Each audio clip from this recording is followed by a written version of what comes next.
Bonsoir Olivier Kamitatou. Vous êtes le porte-parole de Moïse Katumbi, vice-président du G7, 7 partis unis pour s'opposer au président Joseph Kabila. Pourquoi vous rejetez le calendrier de la commission électorale? Vous savez, après 30 de rendez-vous manqués, qui peut encore croire aux fausses promesses de Joseph Kabila et de Corneille Nangaa, de la CENI, qui en fait travaille sous sa dictée? Plus personne.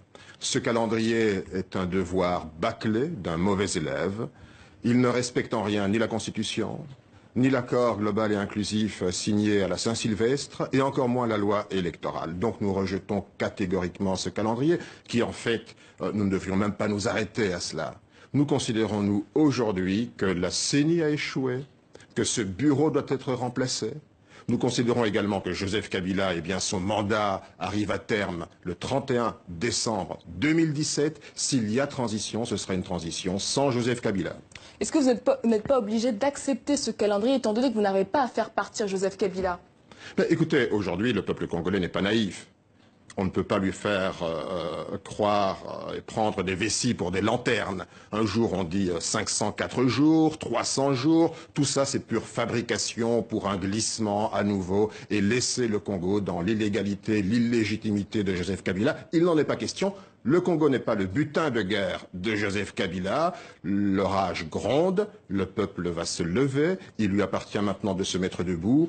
L'article 64 de la Constitution est brandi aujourd'hui non seulement par l'opposition dans son ensemble, par les mouvements citoyens, Lucha, Filimbi, les Congolais debout, Moïse Katumbi, Félix Tshisekedi, tous ensemble, nous en appelons aujourd'hui à une grande prise de responsabilité. Tant que Joseph Kabila sera là, il n'y aura pas d'élection au Congo. Vous proposez donc une transition sans Joseph Kabila. Alors qui pour assurer la transition?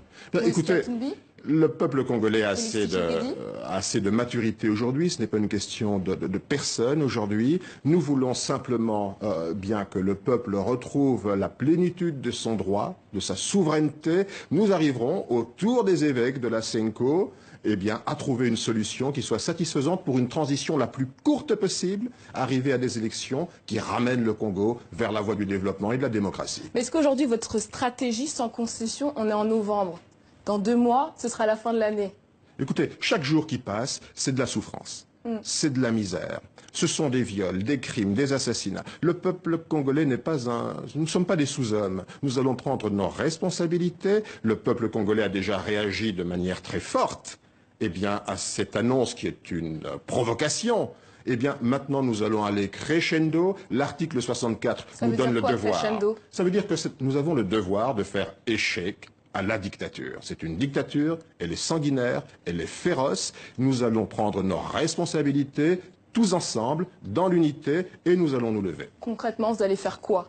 Concrètement, tout un plan d'action a été mis en place. Il part par des marches, par des actions progressives, à la fois qui sont laissées à la liberté de chacun des mouvements, et à la fois des actions, des grandes actions communes, parce que trop c'est trop, ça suffit, il y a une large exaspération. Et quand je dis que la colère monte réellement, non seulement à Kinshasa, mais dans l'ensemble du pays. Une dernière question, que se passera-t-il le 31 décembre à minuit?